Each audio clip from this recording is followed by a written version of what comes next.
Da mesma forma, meus irmãos, um homem é músico porque o seu espírito é musicista.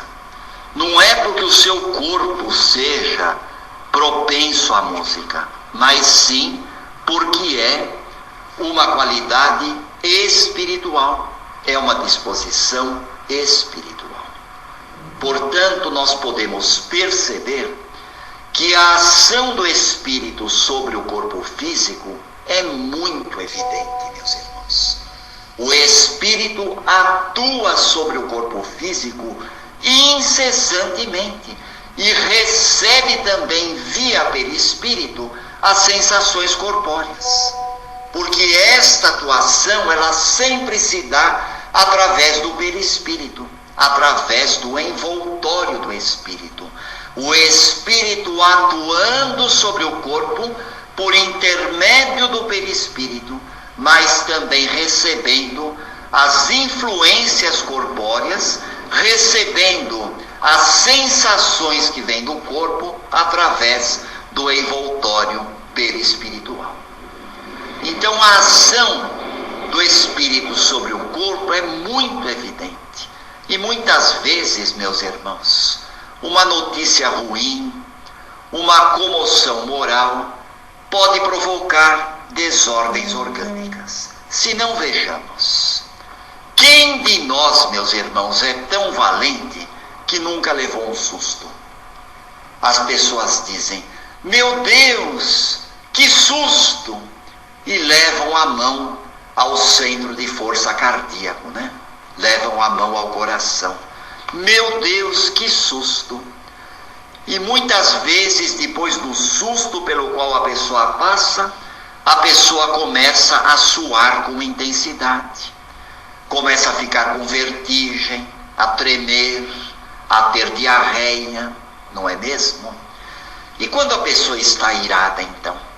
Quando a pessoa está extremamente nervosa, às vezes a pessoa está lá no ambiente de trabalho, aquele ambiente irrespirável, o nervosismo dos colegas, e a pessoa que naquele dia não fez a sua prece, não se preparou para ir a trabalhar, não orou, não fez a leitura do Evangelho, essa criatura passa a receber as ondas de nervosismo, as vibrações de cólera, as vibrações de desamor, e ela passa a desenvolver uma dor de cabeça, passa a desenvolver uma taquicardia, passa inclusive a somatizar fenômenos de ordem física, manchas pelo corpo, fenômenos na pele, crises de erisipela,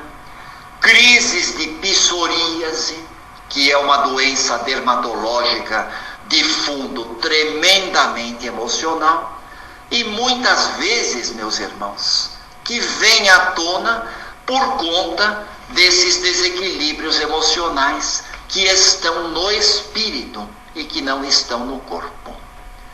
E aqui também, meus irmãos, Kardec fala das disposições para a preguiça, das disposições para a sensualidade.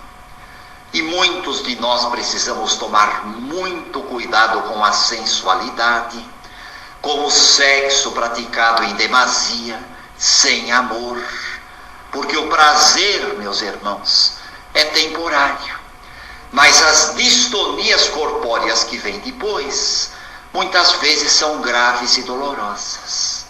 As disposições para a corrupção não podem de forma nenhuma ser lançadas à conta da carne, porque são tendências radicadas em quem? No espírito imortal. Porque se assim não fosse, meus irmãos, nós estaríamos numa situação muito cômoda. Se a carne fosse fraca, se a carne fosse culpada de tudo, nós não teríamos nenhuma responsabilidade pelos nossos atos. Nós seríamos robôs, nós seríamos bonecos. E após a morte do corpo físico, enterrado o corpo físico, com ele sumiriam todas as nossas fragilidades, sumiriam todos os nossos equívocos cometidos. Muito cômodo, não?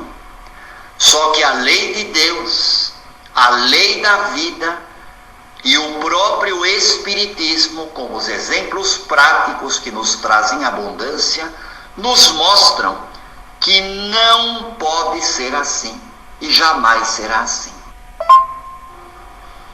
Portanto, meus irmãos, toda a responsabilidade moral dos atos da vida física compete a nós, que somos espíritos imortais. O espírito imortal é plenamente responsável por todos os atos da sua vida física, e nem poderia ser diferente.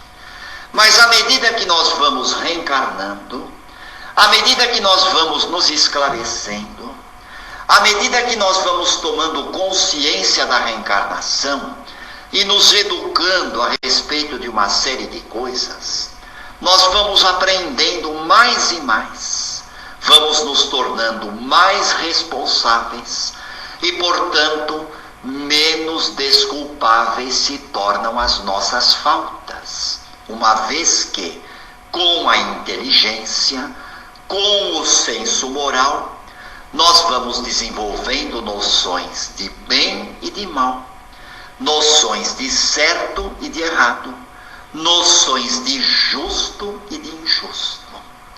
O que é bom para a nossa evolução espiritual? O que é bom para o nosso progresso intelectual e moral? O que é saudável para nós, enquanto seres humanos, enquanto filhos de Deus, enquanto espíritos imortais, nessa batalha diária que travamos com as nossas fragilidades, com os nossos distúrbios comportamentais? O que é bom para nós, meus irmãos? São questões que ficam para a nossa reflexão. E na codificação kardeciana, meus irmãos, nós vamos perceber que o que é bom para nós, meus irmãos, é aquilo que nos traz paz, aquilo que nos traz amor, aquilo que nos traz espiritualidade, aquilo que nos traz saúde. Por isso é muito importante cuidar do corpo, cuidar da alma, cuidar do corpo e do espírito. Amar a natureza, meus irmãos. A natureza é curativa. A natureza vai nos trazer uma série infinita de bênçãos. O ambiente marinho, meus irmãos, a orla das cidades litorâneas, é imensamente utilizada pelo plano espiritual no tratamento de reencarnados que fazem a terapia de restauração perispiritual. Milhares e milhares de espíritos recém-desencarnados são levados à orla do mar para poder se refazer, ao contato do sal, do iodo marinho, do cloreto de sódio, de substâncias cicatrizantes, restauradoras de tecidos espirituais. Portanto, meus irmãos, todos nós, sem exceção, estamos convocados para esse bom combate. O bom combate do apóstolo Paulo, meus irmãos. O apóstolo Paulo que sentiu na sua intimidade essa batalha entre a vida da carne e a vida do espírito. E ele, meus irmãos, escrevendo aos Romanos, ele diz sobre a vida do espírito e a vida da carne, traçando um paralelo. E ele disse: com efeito, os que vivem segundo a carne desejam as coisas da carne. Os que vivem segundo o Espírito desejam as coisas do Espírito. De fato, o desejo da carne é a morte, ao passo que o desejo do Espírito é a vida e a paz. Uma vez que o desejo da carne é inimigo de Deus, pois ele não se submete à lei de Deus, e nem o pode, pois os que estão na carne não podem agradar a Deus. Vós não estáis na carne, meus irmãos, vós estáis no Espírito. Se é verdade que o Espírito de Deus habita em vós. Porque aquele que não tem o Cristo não pode pertencer ao Cristo. Palavras que o apóstolo Paulo escreveu aos Romanos no capítulo 8, versos de 5 a 10 de sua epístola. O contraste, vida da carne, vida temporária, vida de prazeres momentâneos, vida de alegrias tênues, vida de caminhos brilhantes, enfeitados de purpurinas, mas que no fundo não tem absolutamente nada para oferecer ao espírito imortal.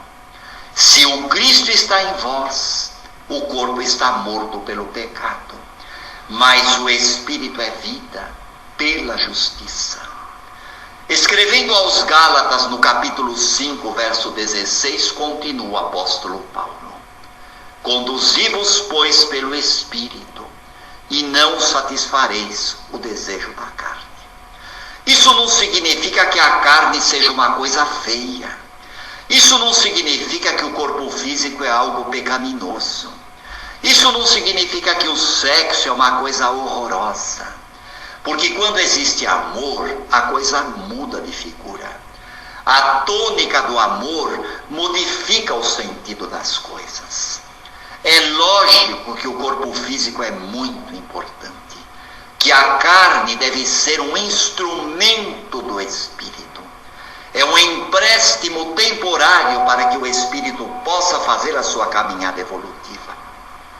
Mas ela não deve ser a razão da vida. Portanto, meus irmãos, o Espírito é suficientemente forte para dominar a carne. Kardec nos explica: a carne só é fraca porque o Espírito é fraco. A carne destituída de pensamento e de vontade não pode prevalecer nunca sobre o Espírito, que é o ser pensante e que